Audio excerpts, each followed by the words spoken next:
الحمدللہ نحمدہ ونصلی علی رسولہ الکریم۔ آج میں سجدے والی آیت پڑھ کے فوراً رکوع میں چلا گیا، کیونکہ میں اعلان کرنا بھول گیا تھا کہ پہلی رکعت میں سجدہ ہے۔ تو اعلان کیے بغیر سجدہ کرو تو لوگ پیچھے کنفیوز ہو جاتے ہیں، پیچھے اوپر خواتین بھی ہیں چھت پہ، تو گڑبڑ ہو جاتی ہے۔ تو مسئلہ یہ ہے کہ سجدے والی آیت پڑھ کے اگر آپ فوراً رکوع کر لیں تو پھر الگ سے سجدے کی ضرورت نہیں رہتی، نماز کے سجدے میں ہی سجدہ ادا ہو جاتا ہے۔ تو یہ جو سامع ہے نا، یہ کہنے لگے کہ آپ نے سجدے والی آیت تلاوت کر کے رکوع کر لیا، پہلے بھی ایسا کیا تھا، میں جاتا ہوں تو 15-20 لوگ مجھے پکڑ لیتے ہیں۔ تو میں نے کہا اگر اگر سجدے میں چلا جاتا نا، یہ اعلان کیے بغیر کہ پہلی رکعت میں سجدہ ہے، اور سجدے میں چلا جاتا تو 25-30 لوگ پکڑتے پھر آپ کو۔ ابھی 15-20 نے پکڑا ہے، پھر کتنے پکڑتے؟ 25-30۔ تو اس لیے یہ 15-20 ٹھیک ہے۔ پھر یہ مجھے کہنے لگے وہ میں گیا تھا، آپ نے پہلے بھی ایسے کیا تھا، 15-20 لوگوں نے مجھے پکڑ لیا۔ میں نے ان سے کہا کہ چھوڑ دیا کہ نہیں چھوڑ دیا یہ بتاؤ، تو کیوں بار بار ایک بات 15-20 لوگوں نے پکڑ لی؟ چھوڑ دیا نا، آرام سے یہاں بیٹھے ہوئے ہمارے سامنے، بڑے زبردست سامنے ہیں یہ، دائیں بائیں نہیں ذرا سا بھی جانے دیتا آدمی کو۔ تو اس لیے ٹینشن کو ختم کرو۔ 15-20 لوگوں نے پکڑ کے رکھا ہوا ہوتا تو پھر ہم کہتے بھائی ابھی تو میرے سامنے بیٹھے ہوئے، چاہے 100-200 لوگوں نے بھی پکڑا ہوا، لیکن اگر چھوڑ دیا تو بس ختم ہو گئی کہانی۔ اچھا بھائی، آج ہم نے 14واں پارہ پڑھا ہے، رمضان 2025، اور 14ویں پارے میں ہم نے سورہ حجر اور سورہ نحل۔ ہاں تو چائے بھائی، یہ کون سی کمپنی ہے؟ وائٹل والے نا فری پھوکٹ کی چائے پلا رہے ہیں، تو 5 منٹ کا وقفہ کر لیتے ہیں یا بیان جاری رکھتے ہیں، جس نے لینی ہے جا کے بیچ سے جا کے لے آئے، ٹھیک ہے؟ چائے پینی ہے اگر آپ لوگوں نے تو وائٹل والوں نے فری پھوکٹ میں لنگر کھولا ہوا ہے چائے کا، جو جس نے پینی ہے لے آئیں، یہیں بیٹھ کے پی لیں تاکہ فریش رہیں آپ لوگ۔ روزہ کھولنے کے بعد ویسے ہی سستی ہوتی ہے، پھر تراویح ہے، پھر جو ہے وہ بیان ہے، تو تھکاوٹ سی ہوتی ہے۔ ویسے چائے کوئی اچھی عادت ہے نہیں ہے، میں بار بار بتا دوں، جو پہلے سے پی رہے ہیں وہ پئیں، نئے لوگ شروع نہ کریں، اچھی بات ہے، جو نہیں پیتا زیادہ اچھا کرتا ہے۔ اچھا بھائی، کمپنی والے کریں گے ہماری مشہوری کر رہے ہو یا ہمارا بیڑا گرک کر رہے ہو؟ تو جو پی رہے ہیں وہ پی لیں جا کے، پہلے سے پی رہے ہیں۔ اچھا بھائی، تو آج ہم نے سورہ نحل بھی پڑھی ہے۔ سورہ نحل جو ہے، اس میں اللہ نے اپنی نعمتوں کو بہت زیادہ اور بڑے خوبصورت انداز میں بیان کیا ہے، بہت مزہ آتا ہے سورہ نحل پڑھنے میں۔ تو یہ سورج شروع کی، اللہ تعالیٰ نے فرمایا خلق السماوات والارض، جو اللہ کی نعمتیں اس میں بیان ہوئی ہیں نا، مختصر وہ آیتیں میں پڑھ لیتا ہوں، کہ پوری نعمتوں کا تو بیان بہت مشکل ہو جائے گا، سلیکٹڈ آیتیں جو ابھی سامنے آتی چلی جائیں گی وہ پڑھتا رہوں گا۔ یہ سب نعمتیں اس لیے بیان کی جا رہی ہیں کہ سائنسدانوں کے چکر میں پڑھ کے اللہ سے غافل مت ہو جاؤ، پیسے میں، دولت میں، دنیا داری میں۔ بھائی اللہ نے بنایا ہے یہ سب تمہارے لیے، یہ خود بخود نہیں ہو رہا، آٹومیٹیکلی کچھ بھی نہیں ہوتا۔ فرمایا خلق السماوات والارض خلق الانسان من نطفۃ فاذا هو خصیم مبین۔ اللہ کہتے ہیں میں نے تمہیں ایک غلیظ پانی سے بنایا، ایک غلیظ چھوٹا سا قطرہ ہوتا ہے اس سے بنایا، اور کیسا شاہکار، فاذا هو خصیم مبین، جھگڑالو اور ڈیبیٹ کرنے والا، بحث کرنے والا۔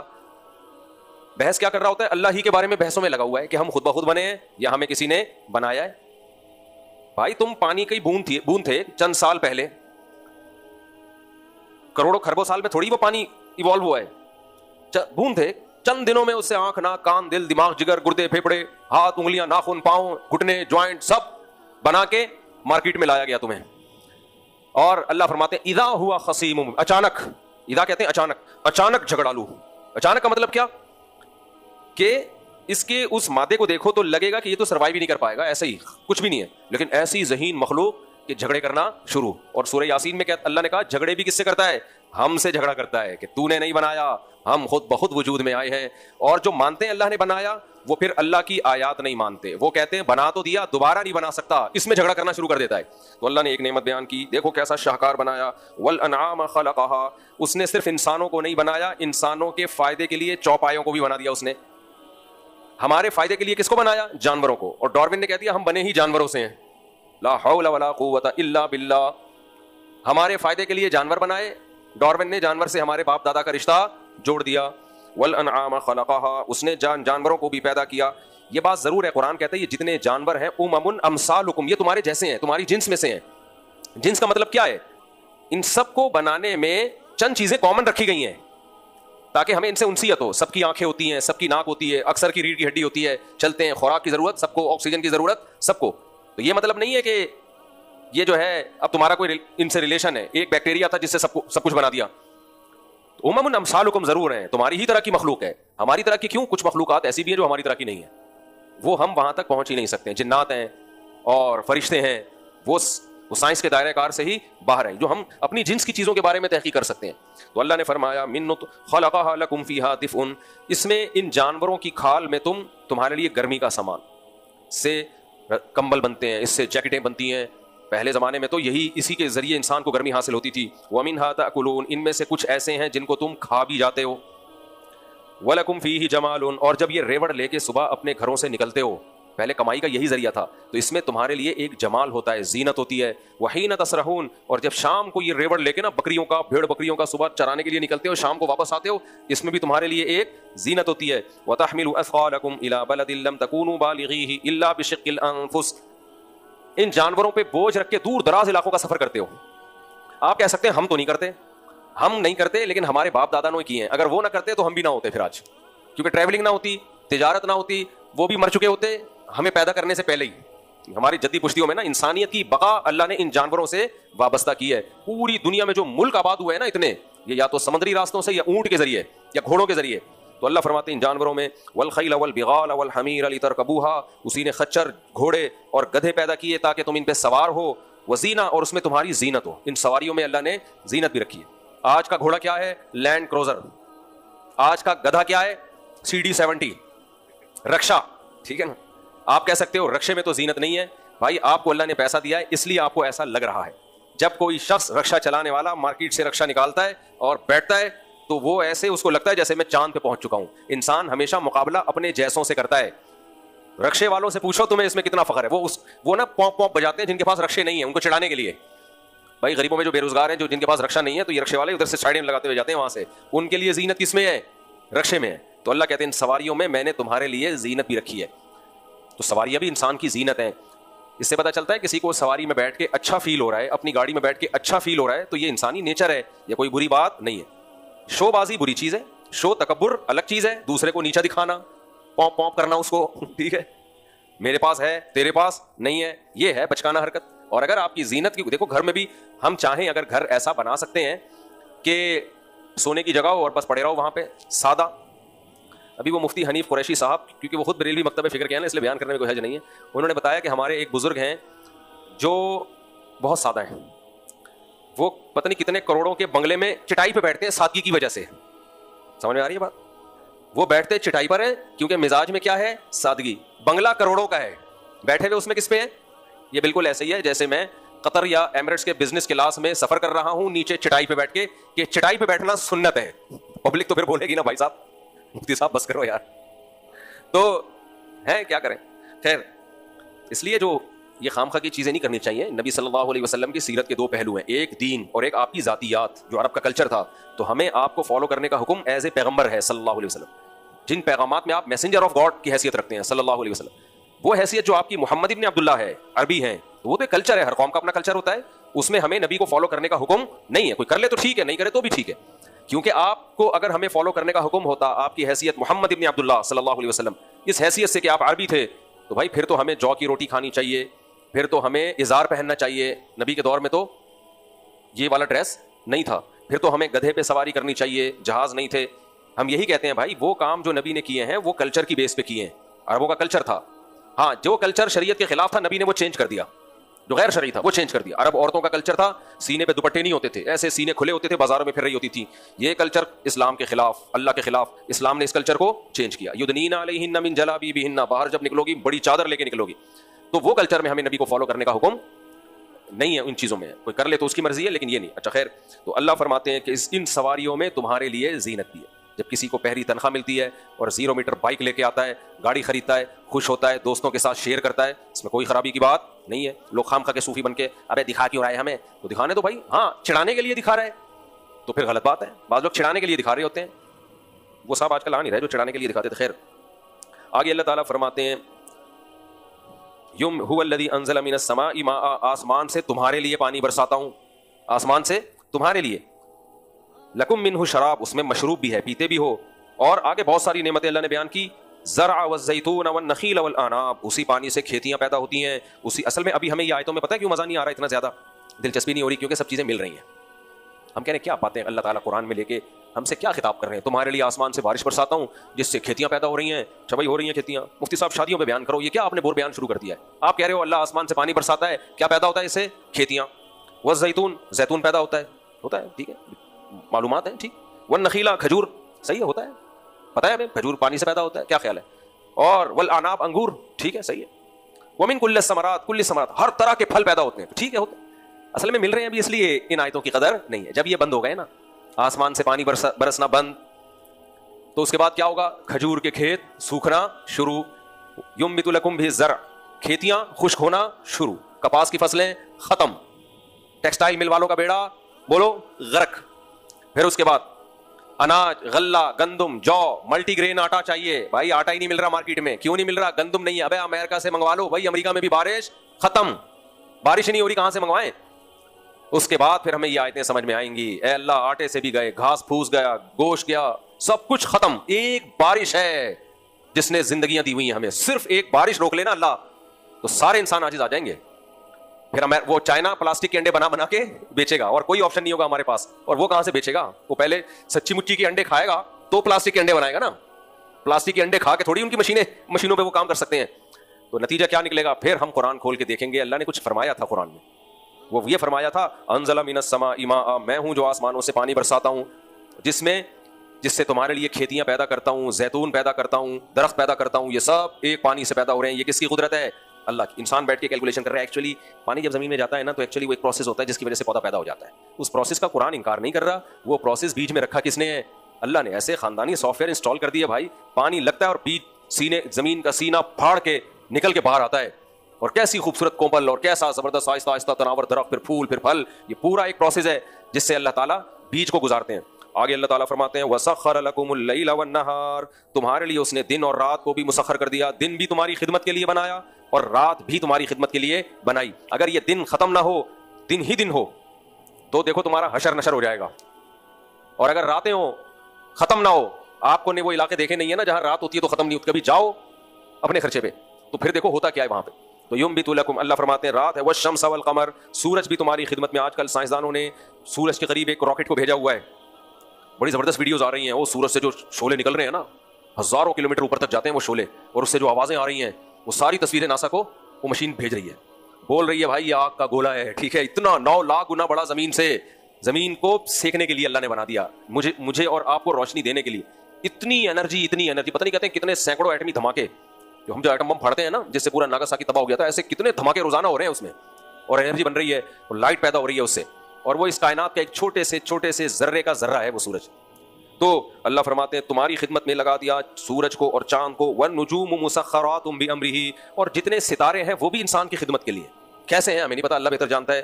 ان فی ذلک لآیات لقوم یعقلون, اس میں بڑی بڑی نشانیاں ہیں ان لوگوں کے لیے جو عقل سے کام لیتے ہیں. دل سے کام لیتے ہیں یہ نہیں فرمایا, کیونکہ خواہشات کی طرف چلا جاتا ہے دل. عقل سے کام لیتے ہیں. آگے اللہ فرماتے ہیں وما ذرأکم فی الارض مختلفا الوان, زمین میں اس نے جو کھیتیاں تمہارے لیے پیدا کی ان کے رنگوں میں کتنا اختلاف ہے. کلر دیکھ لو ان کے, ایک کوئی انتہائی سرخ, کوئی گرین چینل. سبزیوں میں بھی ہر طرح کے فرقے ہیں, ٹھیک ہے نا. ان کے ذائقوں میں اختلاف دیکھو کتنا زیادہ ہے, اس میں بھی بڑی نشانیاں ہیں. وَهُوَ الَّذِي سَخَّرَ الْبَحْرَ, اللہ ہے جس نے سمندر تمہارے لیے بنا دیا, مسخر کر دیا, یعنی تمہارے کام میں لگا دیا. لِتَأْكُلُوا مِنْهُ لَحْمًا طَرِيًّا, تاکہ تازہ گوشت کھاؤ اس میں سے, اور اس میں سے زیورات نکالو جسے تم پہنتے ہو, وہ تمہاری زینت. سمندر کے اندر جو مخلوق ہے وہ خشکی سے ہزاروں گنا زیادہ ہے. کبھی ڈاکومنٹریز دیکھو آپ, ایسی مخلوق اور ایسی مچھلیاں پیدا کر دی کڑوے پانی میں, انتہائی کڑوا پانی. سائنسدان کیا کرتے ہیں, جب کوئی اللہ کی قدرت ہمارے سامنے آتی ہے نا, تو پھر کہتے ہیں اصل میں یہ تو اس لیے ہوا ہے. پانی کا اتنا بڑا ذخیرہ, یہ اگر نمکین نہ ہوتا تو سڑ چکا ہوتا. یہ اگر نمکین نہ ہوتا تو پانی جو ہے نا سمندر کا لاکھوں سال میں بیڑا غرق ہو چکا تھا. تو اللہ نے اس میں کیا پیدا کر دیا؟ نمک. اتنا نمک ڈال دیا اس میں کہ بھائی یہ خراب نہیں ہوگا. ہزاروں سال پہلے بھی سمندر ایسا ہی تازہ تھا جیسا آج ہے. اب بھائی اب جب اتنا نمک ڈال دیا تو اتنے نمک میں تو بیکٹیریا مر جاتے ہیں, جانور مر جاتے ہیں, چیزیں کیا ہو جاتی ہیں, مر جاتی ہیں. اللہ نے انتہائی نمکین پانی میں ایسی مخلوقات پیدا کر دی کہ اتنی قسمیں کہ وہ ساری قسمیں ابھی تک دیکھی نہیں گئی ہیں. اور زمین کا سب سے بڑا جانور بھی اللہ نے ویل مچھلی, وہ بھی پانی کے اندر پیدا کیا. وہ اتنا بڑا ہوتا ہے کہ وہ ایک دفعہ سینڈ سپٹ میں نا ویل مچھلی کی لاش نکلی تھی, تو وہ لڑکوں نے نا اس کو, بہت پرانی بات ہے, تو اس کا منہ کھول کے بیچ میں ڈنڈا لگایا ہوا تھا نا تاکہ وہ, تو اس کے داڑھ پہ جا کے بندہ بیٹھا ہوا تھا ایک اسٹول کے طور پر. اس کی ایک داڑھ جو تھی نا وہ ایسے تھے جیسے کرسی, اس کرسی پہ بیٹھا ہوا ہے اور اپنی تصویریں. اس زمانے میں زیادہ موبائل تو تھا ہی نہیں نا, اخبار میں آئی تھی تصویر. پھر کسی نے بتایا کہ یہ ویل مچھلی کا بچہ ہے. یہ کیا ہے؟ ویل مچھلی کا بچہ. اتنے کڑوے پانی میں اتنی بڑی, اس کا پیٹ کون بھرتا ہے؟ کیا خیال ہے بھائی؟ شکر ہے زمین پہ نہیں ہے. فیملی پلاننگ والے بے ہوش ہو جاتے, بولتے ایک بچہ پیدا ہونے سے غربت اتنی بڑھتی ہے, یہ اتنی بڑی مخلوقات پیدا ہو رہی ہیں. لیکن وہ مخلوق پیدا بھی ہے, کھلا بھی رہا ہے اللہ اس کو, اس کی نسل بھی بڑھ رہی ہے, انجوائے بھی کر رہی ہے لائف کو, سمجھ رہے ہو, سب کو پیدا کیا, سب کو کھلا رہا ہے اتنے سخت کڑوے پانی میں. تو ہر طرح کی مخلوق پیدا کی ہے. سورہ نور میں کیا ہے, واللہ خلق کل دابۃ مما, اللہ کہتے ہیں ہر مخلوق کو میں نے پانی سے پیدا کیا ہے. جتنی بھی جاندار ہے نا یہ سب ان کی بیس کیا ہے, واٹر, پانی سے. فمنہم من یمشی علی بطنہ, دیکھو ہم جب ایک مخلوق دیکھتے ہیں نا تو ہم یہ فیصلہ کرتے ہیں اس کے بغیر زندگی ممکن نہیں ہے, لیکن اللہ اس سے وہ آلات چھین لیتا ہے جس کے بارے میں ہم کہتے ہیں اس کے بغیر زندگی ممکن نہیں ہے, اس کو اس کے بغیر زندگی رکھ کے دکھاتا ہے. ہم نے جب انسانوں کو دیکھا ہم نے کہا بھائی دل کے بغیر زندگی ممکن نہیں ہے, اور لنگس کے بغیر زندگی ممکن نہیں ہے. مچھلی دل ہی نہیں ہے اس کا, بلڈ ہی نہیں ہے اس میں, بلڈ نہیں ہوتا مچھلی کا. پھر سانس کیسے لیتی ہے, پانی کے اندر.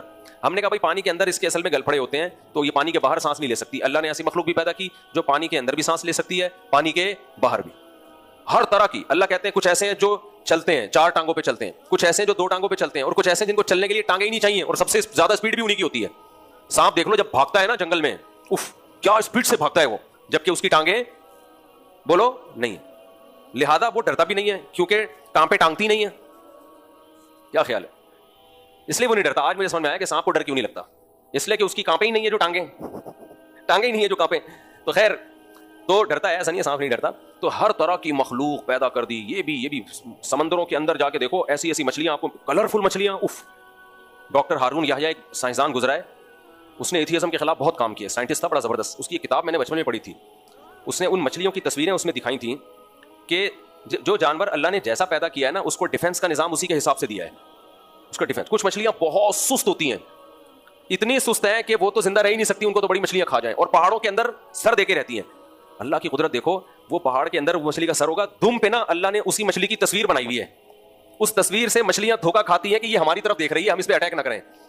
سمجھ میں نہیں آ رہی بھائی, کسی کے پیچھے سے اٹیک کرنا آسان ہوتا ہے نا, اس کو ڈیفینس کا موقع ملے گا نہیں. اب یہ مچھلی کی فطرت ہے منہ دینا کسی چٹان میں, تو اب اس کی دم باہر ہوتی ہے, اس کو تو بڑے آرام سے نوالا بنایا. بڑی مچھلی آئی پیچھے سے اٹیک کرے اور سمجھے کہ بھائی یہ تو دفاع کر نہیں سکتی, بالکل مچھلی کے چہرے جیسی تصویر اس کی دم پہ بنی ہوئی ہے, اور اس کو مچھلیاں دیکھ کے ڈر رہی ہو کہ نہیں تو ہمیں دیکھ رہی ہے, حالانکہ وہ اس کو پتا بھی نہیں کہ اللہ نے میری دم پہ بنائی ہوئی ہے تصویر. یہ بھی ایک قسم ہے مچھلیوں کی, آپ نیٹ پہ سرچ کریں گے آ جائیں گے سامنے. اور بھائی یہ ڈیفینس کا نظام خود بخود وجود میں نہیں آ سکتا, خود بخود وجود میں نہیں آ سکتا. آپ نے دیکھا ہوگا بہت سے کیڑے ایسے ہیں جو ذرا سا خطرہ بھانپتے ہیں ایک دم گھننے بن کے پڑ جاتے ہیں, دیکھا ہوگا نا آپ نے. یہ کیوں ہے, جتنے شکاری جانور ہیں نا زیادہ تر وہ ہلتی ہوئی چیزوں پہ اٹیک کرتے ہیں. تو اللہ نے ان کو ڈیفینس کا یہ نظام دیا کہ جہاں خطرہ ہو نا تم ایسے بن جاؤ جیسے مردہ پڑے ہوئے ہو, تو وہ جانور چھوڑ دیتا ہے پھر ان کو, وہ کہتا ہے یہ تو مرا ہوا ہے. تو یہ کہاں سے میرے بھائی, یہ خود بخود نہیں ہو سکتا. کچھ ایسے ہیں یہاں سے اٹھا کے تیر نکال کے ارطغرل کی طرف پھینک رہے ہوتے ہیں, وہ جنگلی چوہے ہوتے ہیں نا, تیر نکال کے فائر کرتا ہے باقاعدہ. ابھی میں افریقہ کے جنگلوں میں جب تھا تو وہاں ایک جانور دیکھا, اس کو پتہ نہیں کیا کہتے ہیں, واٹر کر کے کچھ. وہ کیا کرتا ہے, اس کو پانی بہت چاہیے, پانی کے قریب رہتا ہے, پانی کے قریب رہے گا تو شکار بہت ہوگا اس کا. تو اس کو اللہ نے ڈیفینس کا یہ سسٹم دیا ہے, شیر جب اس کے پیچھے بھاگتا ہے نا تو وہ پیچھے سے پیشاب مارتا ہے زور سے, وہ اتنا بدبو دار پیشاب کی پچکاری مارتا ہے کہ شیر اس کی بدبو دیکھ کے غائب ہو جاتا ہے وہاں سے. یہ اللہ نے اس کو ڈیفینس کا نظام دیا. ایک تو بڑا ہی عجیب منظر دیکھا میں نے, شیروں کی کچھار تھی, وہ جا رہے تھے کہیں شکار کرنے, آگے ہرن تھا, پیچھے سے سیٹی کی آواز آئی مجھے, جیسے وہ نہیں کراچی کے لونڈے لپاڑے کر کے سیٹی مار رہے ہوتے ہیں, بالکل ایسی آواز آئی. شاید یہ میں نے ولاگ میں بھی بنایا ہے, ویڈیو بھی میں بھی دکھائی ہے, وہ سیٹی سنائی ہے. میں حیران, یہ سیٹی کہاں سے آ رہی ہے بھائی, یہ کون اتنا ایکسپرٹ یہاں جنگل میں سیٹی مار رہا ہے, کوئی نظر نہیں آیا. پیچھے دور ایک ہرن کھڑا ہوا ہے, حالانکہ ہرن میں سیٹی کی کوئی آواز نہیں ہوتی, لیکن وہ کیا کر رہا ہے, وہ اپنے ساتھیوں کو سیٹی مار کے خبردار کر رہا ہے کہ ہوشیار ہو جاؤ, تم پہ اٹیک ہونے والا ہے. ایسی سیٹی مار رہا ہے بھائی دور کھڑا ہو کر بار بار. کیا نظام ہے یار, یہ سیٹی بھی ایوالو ہو کے خود بخود اس کو اتنی عقل آ گئی کہ میں نے اپنے دوستوں کی حفاظت بھی کرنی ہے, کل مجھ پہ بھی یہ دن آ سکتے ہیں. تو کیا پورا ایک بھائی مینجمنٹ ہے, یہ آٹومیٹکلی نہیں ہو سکتا. جلدی میں آیتوں کو ترجمہ کر دیتا ہوں. اللہ فرماتے ہیں کہ تم تازہ گوشت کھاتے ہو سمندر سے. مچھلی کو اللہ نے لحمن طریہ کہا ہے, اس سے صاف پتہ چلتا ہے کہ مچھلی کھانے سے موٹاپا نہیں آتا اور آدمی کی فریشنس برقرار. مچھلی یوں ہی ہوتی ہے نا, کھاؤ گے تو تم بھی کیسے ہو جاؤ گے, یوں ایسے پھرتیلے ہو جاؤ. ہم جو کھا رہے ہیں روٹی کھا رہے ہیں, میں نے بڑی تحقیق کی ہے روٹی پہ, اپنے ذات پہ بھی. میں میڈیکل سائنس کی باتیں نہیں بتاتا, میں درس پہ فوکس کروں گا. بس ایک بات بتا کے آگے چلتا ہوں, میرے تجربوں سے فائدہ اٹھاؤ. روٹی کھانا چھوڑ دو اس زمانے میں. جو کی روٹی کھا لو, بیسن کی روٹی کھا لو, ملٹی گرین آٹا مکس کر کے کھا لو, روٹی چھوڑ دو آپ. سارے فساد کی جڑی آج کل کی گندم ہے. آج میں نے افطاری میں روٹی کھائی ہے بڑے دنوں کے بعد, بہت دنوں کے بعد. اتنی سستی تھی نا افطاری کے بعد, اتنی سستی تھی, حالانکہ مجھے نیند کی کمی نہیں تھی, یعنی میں پراپر وے نیند پوری کر چکا تھا, اٹھا ہی نہیں جا رہا تھا. نماز پڑھ کے گیا ہوں منزل سنانے کے لیے, سناتے سناتے سو گیا. بچے کو قرآن سناتا ہوں نا جو تراویح میں پڑھانا ہوتا ہے، وہ سناتے سناتے سو گیا، پھر اٹھ کے بیٹھا، پھر بستر پہ لیٹا، پھر یہ سب کس کی بدماشی ہے؟ یہ گندم کی بدماشی. گندم پیٹ میں اتری اور سستی آنا شروع، کیونکہ اس میں کاربوہائیڈریٹ بہت زیادہ ہے، نشاستہ بہت زیادہ ہوتا ہے. تو اب وجہ سمجھ میں آئی ہمارے نبی نے ساری زندگی جو کیوں کھائی ہے. جو میں یہ کارب کم ہے. ابھی میں ولاگ بنا رہا تھا نا، حکیم صاحب کا اسسٹنٹ تھا، وہ خود تو ماشاءاللہ اللہ نے اس کو کافی گول مٹول سا بنایا، اللہ ان کو صحت دے مزید. تو کہہ رہا تھا حکیم مرسلین کہا کرتے تھے جو کھاؤ، گھوڑا جو کھاتا ہے پھر دیکھو کیسے بھاگتا ہے. تو ہم لوگ، اور یہ وہ گندم نہیں ہے جو ہمارے باپ داداؤں نے کھائی ہے، وہ گندم یہ ہائیبریڈ گندم ہے، چینج ہو چکی ہے. اس لیے میں تو یہ مہم چلا رہا ہوں گندم سے جان چھڑاؤ. میں بھی کوشش کر رہا ہوں. آج کھائیے کافی دنوں کے بعد نا، سحری میں کھا لیتے ہیں ہم، لیکن افطاری میں تو بھائی کھاؤ تو بس تراویح نہیں پڑ جائے گی پھر آپ سے. تو اس کو جان چھڑاؤ، اس میں کوئی سرخاب کے پر نہیں لگے ہوئے آج کل گندم میں. دوسری بہت ساری چیزیں، چنے کھا لو، کالے چنے، سفید چنے، 20 قسم کی چیزیں کھا لو اپنے خرچے پہ. یہ اپنے خرچے پہ بولنا ضروری ہے، لوگ پھر آ جاتے ہیں پیسے مانگنے. اچھا میرے بھائی، اللہ کہتے ہیں تم مچھلی نکال کے کھاتے ہو تازہ، تو ویجیٹیرین اس نعمت سے محروم. وہ مچھلی بھی نہیں کھاتا، وہ پاپڑ کھاتا ہے خالی، ٹھیک ہے نا. اللہ فرماتے ہیں وَتَسْتَخْرِجُونَ مِنْهُ حِلْيَةً تَلْبَسُونَهَا، اور ہیرے موتی نکالتے ہو، زیور کی چیزیں نکالتے ہو جو تم پہنتے ہو. تم سے مراد تمہاری عورتیں. تو اس سے بھی پتہ چلتا ہے زینت بھی انسان کی فطرت ہے. اللہ نے اس کو بھی نعمت کے طور پہ ذکر کیا. آگے اللہ نعمت بیان کرتے ہیں وَتَرَى الْفُلْكَ مَوَاخِرَ، اے مخاطب تو دیکھتا ہے سمندر میں جہازوں کو، کشتیوں کو، کہ سمندر کی لہروں کو پھاڑتے ہوئے یہ جہاز چل رہے ہوتے ہیں. لِتَبْتَغُوا مِنْ فَضْلِهِ، تاکہ تم اللہ کی روزی تلاش کرو. آج سمندر کی تجارت بند ہو گئی نا تو بھی ہمیں فاقے آنا شروع ہو جائیں گے. اتنا کچھ سمندروں کے ذریعے آتا ہے، گندم آ رہی ہے، یہاں سے چاول جا رہا ہے، وہاں سے یہ آ رہا ہے، وہاں سے یہ آ رہا ہے، سب بیڑا غرق. جہازوں پہ، ہوائی جہازوں پہ نہیں لے جا سکتے یہ سب مالم. اتنے بڑے بڑے پہاڑ جیسے جہاز، میں تو رہا ہوں نا پہلے پاکستان نیوی میں کچھ وقت میں رہا ہوں، تو ایسے بڑے بڑے جہاز ہم نے دیکھے، آدمی حیران ہوتا ہے.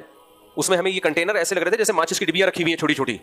تو کتنا زیادہ مال سمندر کے راستے ایک ملک سے دوسرے ملک ہم ٹرانسفر کر دیتے ہیں. تو اللہ کہتے ہیں اس سے لاکھوں کروڑوں لوگوں کا روزگار وابستہ. ایک صرف سمندری جہاز سے کتنے لوگوں کا، سمندری جہاز کا کپتان، سیکنڈ آفیسر، تھرڈ آفیسر، پھر وہاں جو انجینئرز ہیں، پھر جو پائلٹ ہے، جتنے لوگ ہیں، پھر جو ملازمین ہیں ان کی روزی روٹی الگ، پھر وہاں سے کسٹم والوں کی روزی روٹی الگ، پھر وہاں سے جب یہ مال صدر کی مارکیٹ میں آتا ہے جتنے دکان پہ بیٹھے ہوئے ان کی روزی روٹی الگ، پھر ان دکانوں سے خرید کے جو پہناتے ہیں ان کی روزی روٹی الگ.